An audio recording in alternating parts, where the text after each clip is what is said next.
Bismillah walhamdulillah wassalatu wassalamu ala rasulillah wa ala alihi wa ashabihi wa man wala. Lanjutkan pembahasan kita dari kitab Sittud Durar. Oke. Di bab ini Syekh Hafizahullah menyebutkan kasus yang terjadi di Jazair. Ya. Syubhat-syubhat yang dilemparkan oleh orang-orang yang mengingkari para ulama yang menegaskan dan mengingkari kesesatan tarikat-tarikat yang ada. Ya. Di antara syubhat-syubhat besar mereka adalah kenapa enggak mengingkari ilhad, misalnya ateisme dan liberalisme, kenapa malah mengingkari orang-orang yang masih melakukan praktek keislaman. Begitu syubhat-syubhat. Ya. Kemudian dibantah oleh Syekh Hafizahullah. Kita nggak terlalu mesti masuk ke situ. Poin-poinnya aja kita lihat di halaman di 93. Ya. Al-alim al-mursyid katabib la yanjah fi inqadh al-marid min al-maut illa bi ghashayan mawaqi' al-maut wa mubasharah jarathim al-maut. Seorang alim, seorang ahli ilmu yang membawakan arah yang benar, okay? Itu mereka sebagaimana tabib yang tidaklah mereka dapat berhasil menyelamatkan seorang pasien dari kematian kecuali dengan cara masuk ke tempat-tempat yang di situ terdapat sumber-sumber kematian dan masuk langsung memegang pada jarathim al-maut, yakni kepada jarathim ini bakteri-bakteri ya yang membawa kematian. Maknanya apa? Maksud ungkapan demikian adalah untuk menyelamatkan seseorang terkadang kita mesti masuk ke tempat-tempat yang di situ menjadi pusat permasalahannya, permasalahannya. Itu maksudnya, ya. فالله أكبر ما أقوى المنهج السلفي وما أبخس الأحزاب لقدره. Maka Allahu Akbar, betapa kuatnya manhaj salafi dan betapa buruknya para hizb-hizb tersebut, ya, liqadari, karena kan keburukan mereka, keterbatasan mereka. Idzan famuwajahat haula himayah lidiyaril muslimin min an tughtala min tahtiha. Maka dapat kita simpulkan bahwa menghadapi dan mengingkari mereka, yakni para ahli bid'ah, sufiyah dan lain-lain, itu adalah bentuk penjagaan kepada negeri-negeri kaum muslimin. Ya, agar tidaklah diserang kaum muslimin dari dalam atau dari bawah. Bijihadil munafiqin. Dengan cara apa? Dengan berjihad melawan kaum munafiqin. Alladzin yatasallalun as-sufuf lawadha, yang mencari celah-celah masuk ke dalam saf-saf kaum muslimin. Ya. Qala Allah Ta'ala, Allah Subhanahu wa Ta'ala berfirman, Ya ayuhan nabiyyu jahidil kuffara wal munafiqina waghludh alaihim. Wahai sekalian nabi, jihadilah para golongan kafir dan golongan munafikin tersebut dan berkeraslah atas mereka. At-Taubah ayat 73. Ya. Munafikin di sini maknanya mereka yang tidak mau menerima dogma-dogma syariat Islam, dogma-dogma akidah, ya. Qala Ibnu Al-Qayyim rahimahullah, Al-Imam Ibnu Al-Qayyim rahimahullah berkata, "Kadzalika jihadul munafiqin innama huwa bitabligh al-hujjah." Demikianlah jihad, bagaimana menjihadi orang-orang munafikin, yaitu dengan menyampaikan hujjah. Tuh. Dengan menyampaikan hujjah, ya. Ila an qala fa jihadul munafiqin as'ab min jihadil kuffar. Ibnu Qayyim melanjutkan perkataannya hingga ia berkata, maka menjihadi golongan munafikin itu jauh lebih berat daripada menjihadi orang-orang kafir, ya. Jihadul munafikin adalah kaum yang mengingkari dogma-dogma akidah ahlus sunnah. Munafikin di sini yakni ahli bid'ah, ya. Yang menentang usul-usul akidah yang datang dari Rasulullah sallallahu alaihi wasallam. Nah, melawan mereka itu lebih berat daripada melawan golongan kafir sendiri. Wa huwa jihad khawasil ummah wa warathat ar-rusul. Itu adalah bentuk jihad yang dilakukan oleh beberapa individu, hanya bisa dilakukan oleh beberapa individu tertentu di dalam umat, yang dimana mereka merupakan para pewaris Nabi dan Rasul, yakni para ahli ilmu. Hanya ahli ilmu yang bisa melakukan itu. Wal qa'imuna bihi afrad fil alam, dan orang yang mendirikan jihad demikian hanya sedikit di alam semesta. Wal musyarikuna fihi wal muawinun alaihi wa in kanu humul aqallina adadan, dan orang-orang yang mau menyertainya, menolong orang-orang yang menjihadi para ahli bid'ah, kalaupun mungkin dari sisi jumlah mereka terhitung sedikit, fahumul a'zamuna indallahi qadara, namun mereka sungguh di sisi Allah adalah orang-orang yang paling besar derajatnya, kadarnya di sisi Allah Subhanahu. Kalaupun secara kuantitas mungkin mereka sedikit jumlahnya, ya. Walau makan haula mundawin tahta sufuf al-muslimin, fa inna amrahum qad yakhfa ala katsir minan nas. Fakan bayanu halihim liman walauna lahum fardun alaina akad. Walidzalik. Kalau bukan dikarenakan para kaum munafikin ini masuk ke dalam selimut dan barisan kaum muslimin, maka sesungguhnya bahaya yang dibawakan oleh mereka ini seringkali tidak disadari oleh para kaum muslimin, dikarenakan mereka di dalam barisan kaum muslimin. Maka dari situlah menjelaskan kondisi mereka dan keburukan mereka sesungguhnya adalah menjelaskan kondisi mereka dan keburukan mereka, penyimpangan mereka, kerusakan, kesesatan mereka kepada orang-orang yang kita masih punya wala dan bara, yakni kepada kaum muslimin. Itu hukumnya fardun, wajib, akad yang lebih kuat kewajibannya, ya. Walidzalika qala Ibnu Taimiyah rahimahullah. Dari situlah Imam Ibnu Taimiyah rahimahullah berkata, wa idza kan aqwamun laisu munafikin, apabila terdapat banyak kaum, banyak manusia, mereka bukan kaum munafikin awam, walakinnahum sama'un lil munafikin, namun mereka nih begitu mudah dan mendengar, percaya yang disampaikan oleh para kaum munafikin, yakni para ahli syubhat, ahli bid'ah. Qad iltabasa alaihim amrahum hatta dhannu qaulahum haqqa, sehingga para awam, kaum muslimin, iltabasa alaihim amrahum, mereka enggak mengetahui kebatilan yang ada padanya, dan mereka mengira bahwasanya apa yang disampaikannya itu hak. Demikian syubhat, zahirnya adalah hak, ya. Wa huwa mukhalifun lil kitab, padahal apa yang disampaikannya itu bertentangan dengan kitabullah. Wasaru du'atan ila bid'il munafiqin, akhirnya dengan itu para awam ini, manusia-manusia yang awam yang percaya dan terpesona dengan, mereka menjadi dai-dai menyeru manusia kepada kaum munafikin juga tuh. Mereka merekomendasikan para dai-dai yang sesungguhnya mereka enggak di atas akidah ahlus sunnah, dikarenakan kekaguman mereka kepada dai-dai demikian. Ya. Akhirnya mereka menjadi para dai yang memasarkan kepada masyarakat, para kaum munafikin tersebut. Kama qala ta'ala, sebagaimana Allah berfirman, "Law kharaju fikum ma zadukum illa khabala, wa la awda'u khilalakum yabghunakumul fitnah wa fikum samma'una lahum." Andai saja golongan kaum munafikin tersebut ikut keluar bersama kalian, yakni ikut berangkat berjihad, maka sungguh mereka tidak akan menambahkan kepada kalian kecuali apa? Kerusakan, keberantakan, keribetan. Bukannya jumlah mereka nih menambahkan kekuatan kita, malah bikin rusak. Wala awda'u khilalakum yabghunakumul fitnah. Dan mereka akan menjadikan kejadian-kejadian di antara kalian, bikin kasus, bikin ribet, supaya terjadi fitnah di atas kalian. Wa fikum samma'una lahum, tapi sayangnya di antara kalian ada orang-orang yang terus mendengar perkataan orang munafik, karena mempesona. Gitu. Di antara kaum muslimin, di antara kalian. Karena enggak mengetahui hakikat mereka, akhirnya terus mendengarkan mereka. Semua kabar yang disampaikannya dipercaya, didengar. Terprovokasilah oleh mereka.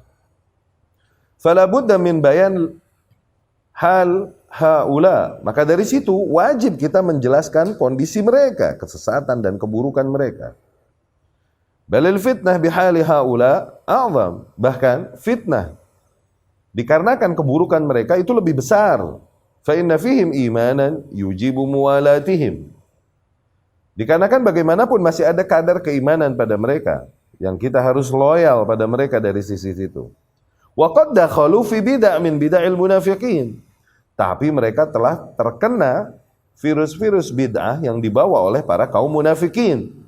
Allati tufsidud din, yang dimana bid'ah-bid'ah demikian lah yang merusak agama, yang merusak syariat dari zaman ke zaman apa?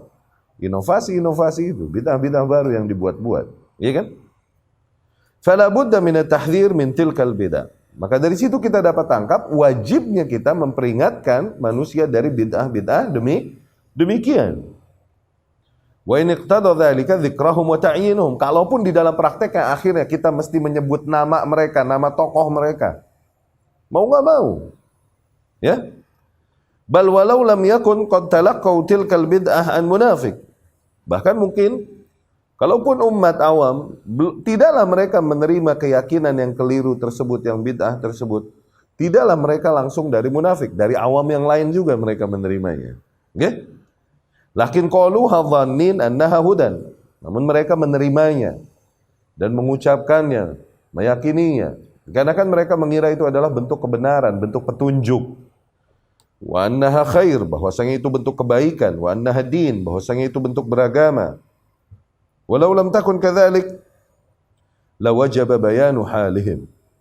Kalaupun enggak sampai demikian, maka wajib tetap menjelaskan keburukan para ahli bid'ah tersebut. Ya.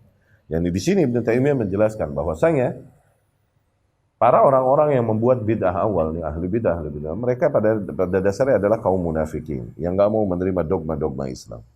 Oke? Yang mengatakan qadariyah, menafikan keberadaan takdir, menafikan konsep kewajiban untuk mendengar dan mentaati penguasa. Kaum munafikin mereka. Cuma seringkali mempesona di dalam pembicaraannya, di dalam orasinya. Sehingga awam terpesona dengan apa yang mereka sampaikan dan mereka kira bahwa apa yang mereka sampaikan adalah kebenaran, agama, petunjuk. Dari situ mereka mengikuti konsep para kaum munafikin ini tanpa disadari. Bahaya gak? Hah? Habis itu lebih jauh lagi, nih awam masarin nih dai. Akhirnya memasarkan kemunafikan dan kesesatannya tanpa langsung, secara langsung atau tidak, ya kan? Dikarenakan kondisi keburukan demikian. Karena apa? Bid'ah-bid'ah demikian yang ujung-ujungnya merusak agama dan setiap syariat setiap zaman, itu bid'ah-bid'ah demikian. Inovasi-inovasi baru yang dibuat-buat. Ya? Maka bahaya kondisi demikian. Dari situlah maka wajib dan semakin kuat kewajibannya kita untuk menjelaskan kesesatan mereka.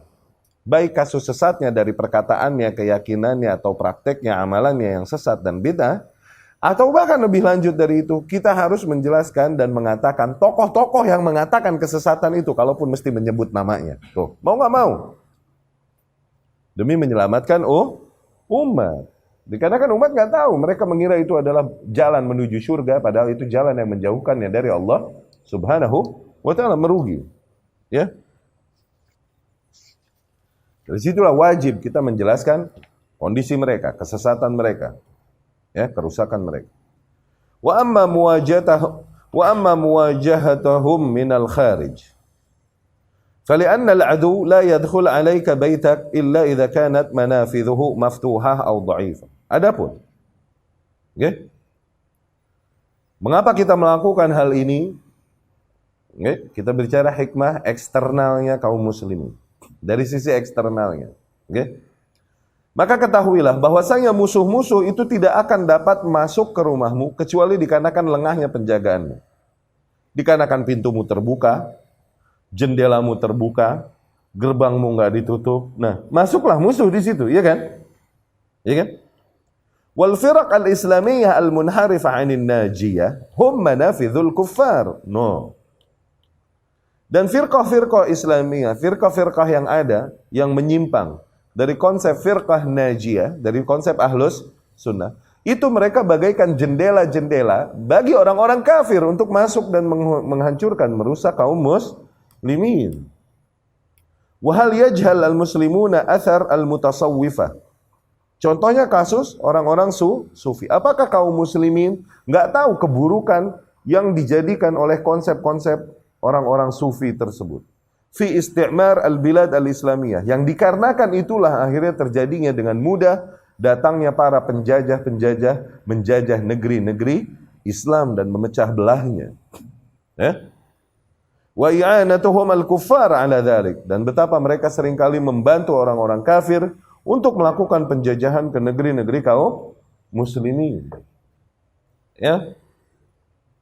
Wa qad qala Ibnu Taimiyah fi Syiah wal Rafidh. Misalnya, contoh kasus.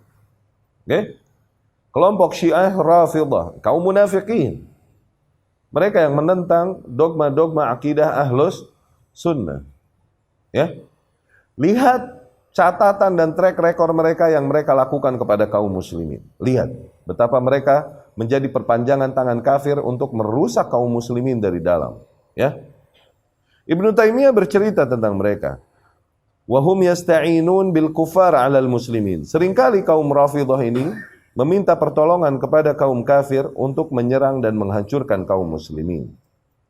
Wa qad ra'ayna wa ra'al muslimun annahu idza ibtuliya al muslimuna bi'adu kafir kanu ma'ahu 'alal muslimin kama jara di Genghis Khan Malik at-Tatar al-Kuffar fa inna ar-Rafidah a'anathu 'alal muslimin. Telah dilihat oleh kaum muslimin apa yang terjadi di dalam sejarah. Ya. Apabila sebuah negeri muslim mereka hancur dihajar oleh kelompok atau negeri kafir, pastilah ada catatan bahwasanya mereka nih bergabung bersama barisan kafir untuk menyerang kaum muslimin.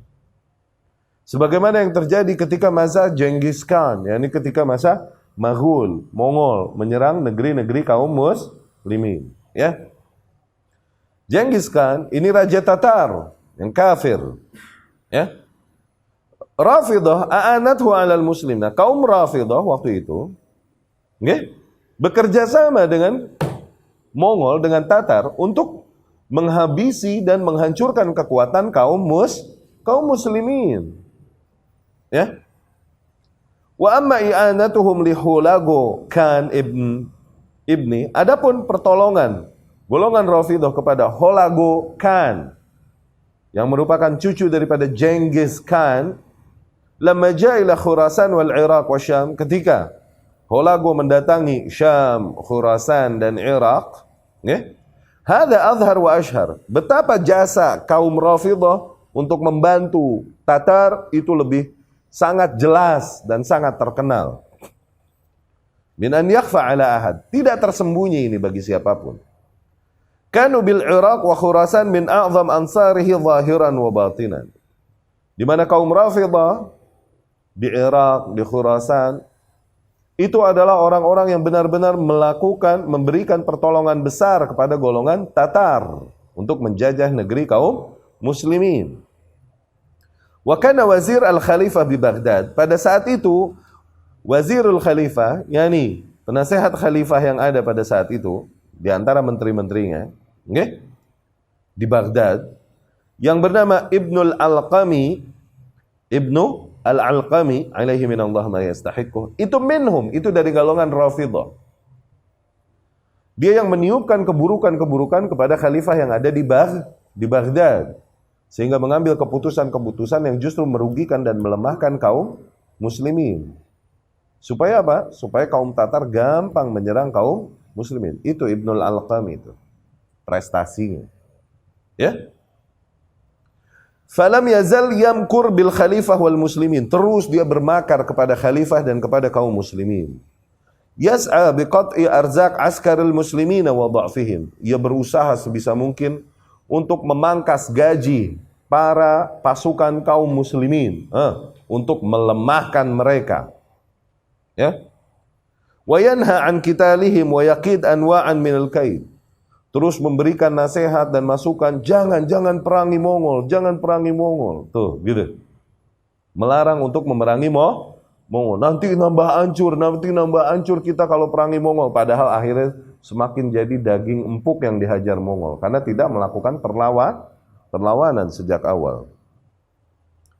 Mereka melakukan, ia melakukan yakid anwa'an minal kaid, banyak berbagai bentuk tipu daya.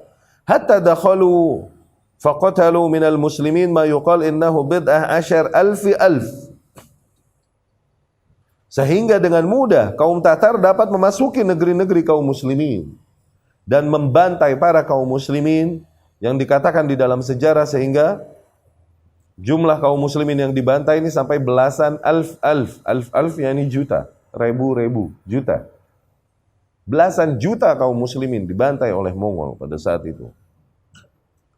Walamman kasara al-muslimuna sanah Ghazan akhadhu al-khayla was-silah wal-usra wa ba'uhum lil-kuffar li-nasara bi-Qubrus. Dan ketika kaum muslimin hancur berantakan oleh gebukan dari pasukan Mongol, pasukan Tatar ini, nah kaum Rafidhah nih mencuri dan merampas kuda-kuda, senjata-senjata, dan menjadikan kaum muslimin ini usra, para tawanan yang akhirnya mereka jual kepada orang-orang kafir. Jadi budak. Dijual kepada kafir Nasra di daerah Qobrus. Wa akhadhu min man marra bihim minal jund wa kanu adarra 'alal muslimin min jami'il a'da. Pasukan-pasukan manapun yang melewati kelompok Syiah ditangkap oleh kelompok Syiah, dijadikan sandera dan dijual kepada kafir jadi budak. Sungguh mereka lebih berbahaya kepada kaum muslimin daripada musuh-musuh manapun. Tuh, kaum munafiqin.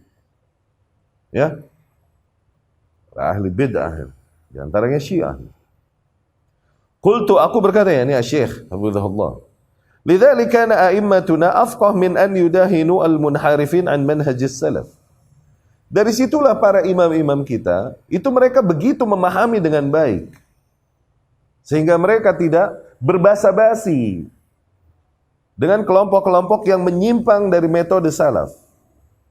Mereka terus menegakkan hujah dan mengingkari dan menjelaskan kepada manusia kebatilan dan penyimpangan mereka. Tuh, nggak ada mudahana, nggak ada basa-basi manis-manisan dengan mereka. Nggak. Kenapa demikian? Apakah karena kekerasan hati? Bukan. Karena mereka sangat memahami buruknya efek kesesatan mereka dan orang-orang yang membawakan kesesatan itu. Ya? Bal ra'au jihadahum akbaral jihadain. Bahkan para imam-imam kita dari dulu melihat, meyakini bahwa berjihad melawan kaum munafikin adalah bentuk jihad yang paling besar. Sebagaimana Yahya bin Yahya, yaitu syekhnya Al-Imam Al-Bukhari dan Muslim rahimahumullah berkata, "Adzabu 'anis sunnah afdal minal jihad." Menjaga sunnah, yakni menjaga kemurnian sunnah dari polusi-polusi bid'ah. Okay? Menjaga kemurnian sunnah dari kotoran-kotoran bid'ah itu afdal, jauh lebih utama daripada berjihad. Ya, yakni daripada berjihad dengan senjata, mempertaruhkan jiwa raga. Rawahul Harawi bisanadihi ila Nasr bin Zakaria, dan diriwayatkan oleh Imam Al-Harawi dengan sanadnya dari Nasr bin Zakaria ia berkata, Sami'tu Muhammad bin Yahya Az-Zuhali, aku mendengar Al-Imam Muhammad bin Yahya Az-Zuhali yaqul, ia berkata, Sami'tu Yahya bin Yahya yaqul, aku mendengar Yahya bin Yahya rahimahumullah berkata, Az-zabu 'anis sunnah afdal. Membela sunnah, menjaga kemurnian sunnah itu jauh lebih utama minal jihad fi sabilillah, daripada berperang di jalan Allah. Qala Muhammad pun berkata, yakni Al-Imam Az-Zuhali berkata, Ar-rajul yunfik malah wa yut'ib nafsah wa yujahid, fahadha afdal minhu. Bagaimana dengan seseorang yang banyak mengorbankan hartanya, membuat dirinya capek dalam rangka berjihad di jalan Allah, tetap mengingkari para ahli bid'ah, itu lebih utama daripada praktek ini? Yahya bin Yahya berkata, na'am bikathir. Iya, jauh lebih utama. Ya. Wa qala al-Humaydi Syekh al-Bukhari. Al-Imam al-Humaydi, syekhnya Imam Bukhari juga berkata, wallahi, demi Allah, li'an aghzu haula alladhina yarudduna haditha Rasulullah sallallahu alaihi wasallam ahabbu ilai.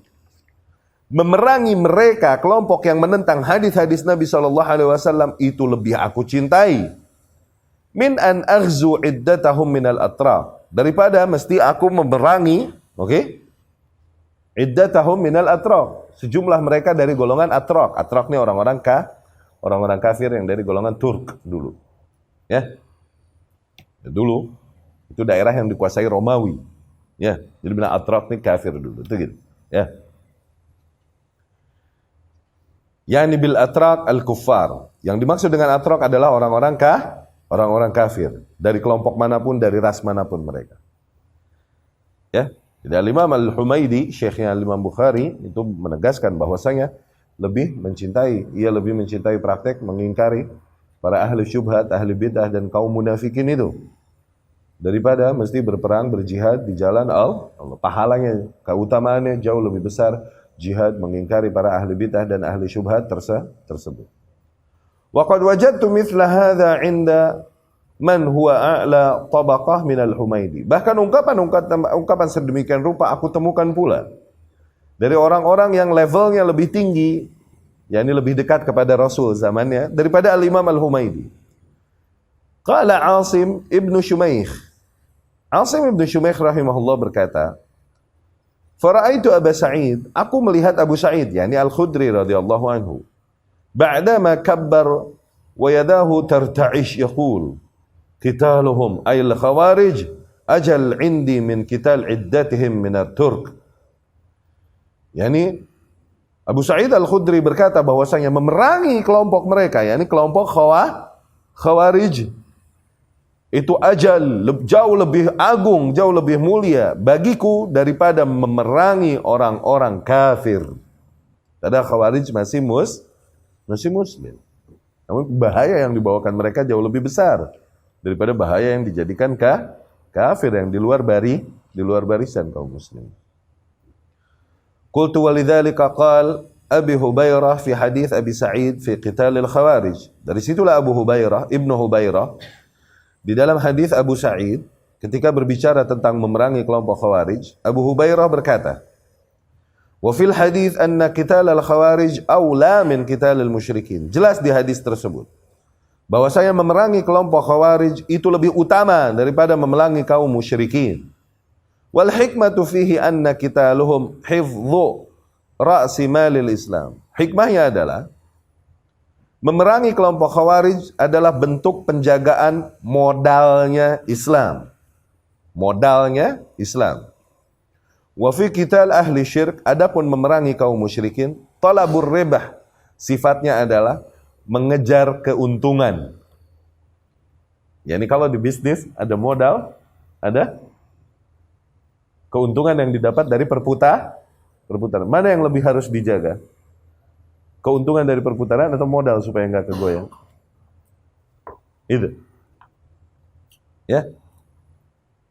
Wa hifdzur ra'sil mal aula, tentunya menjaga modal itu harus lebih utama daripada mencari keuntungan. Wa qala Abu Ubaid Al-Qasim ibn Salam rahimahumullah, al-muttabi'u lis-sunnah kal-qabid 'alal jamr. Orang yang mengikuti sunnah Rasul adalah bagaikan menggenggam bara api. Wa huwa al-yawm 'indi afdal min ad-darb bis-suyuf fi sabilillah. Dan bagiku di masa ini terutama praktek berpegang teguh kepada sunnah, yakni mengingkari bid'ah, itu jauh lebih utama daripada berperang mengangkat senjata fi sabilillah. Ya. Wal qala Ibnul Qayyim rahimahullah. Imam Ibnul Qayyim rahimahullah berkata, wal jihadu bil hujjati wal lisani muqaddamun 'ala al jihad bis sayfi was sinan. Jihad dengan hujjah, jihad dengan lisan itu jauh lebih diutamakan daripada jihad dengan pedang dan dengan sinan, dengan senjata, ya. Ya. Di sini ikhwati rahimakumullah dapat kita temukan ketegasan salaf, dan di mana mereka adalah orang-orang yang afqahun nas, orang yang sangat memahami agama dengan baik. Dan mereka tahu mana prioritas. Apakah lebih prioritas mengingkari bid'ah-bid'ah yang ada atau mengingkari orang-orang kafir dan lain-lain? Apakah lebih prioritas untuk membereskan intern barisan atau membereskan musuh dari eksternal. Mereka adalah orang yang sangat memahami hal tersebut. Mereka tahu yang mana skala prioritas yang lebih berbahaya dan lebih berefek buruk kepada kaum muslimin adalah para ahli bid'ah, yang dimana mereka ini mewakili para kaum munafikin di masa ini. Ya, para kaum munafikin ada pada para ahli bid'ah tersebut yang merusak agama, merusak akidah, merusak fondasi Islam, dan menyampaikan kesesatan-kesesatan kepada umat sehingga umat terjauhkan dari akidah Islam yang seharusnya. Ya, dan orang-orang yang melakukan itu sedikit dari zaman ke zaman.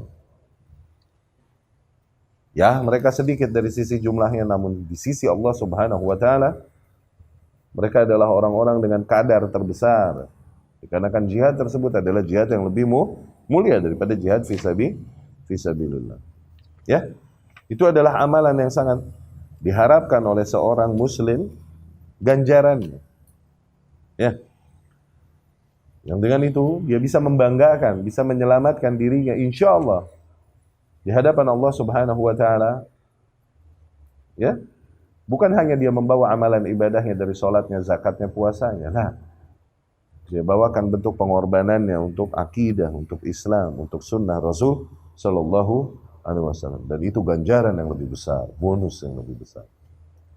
Yang dengan itu Allah Subhanahu wa Ta'ala diharapkan semoga Allah Subhanahu wa Ta'ala mengampuni dosa-dosanya yang telah berlalu. Ya, semoga Allah Subhanahu wa Ta'ala jadikan kita termasuk golongan mereka. Ya Rabb. Baik, kita cukupkan sekian. Pertemuan yang akan datang berbicara tentang menggunakan syiddah, ketegasan di dalam mengingkari kelompok mubtadi'ah. Oke, para ahli bid'ah. Itu tidak bermakna bahwasanya kita loyal kepada kafir. Ya.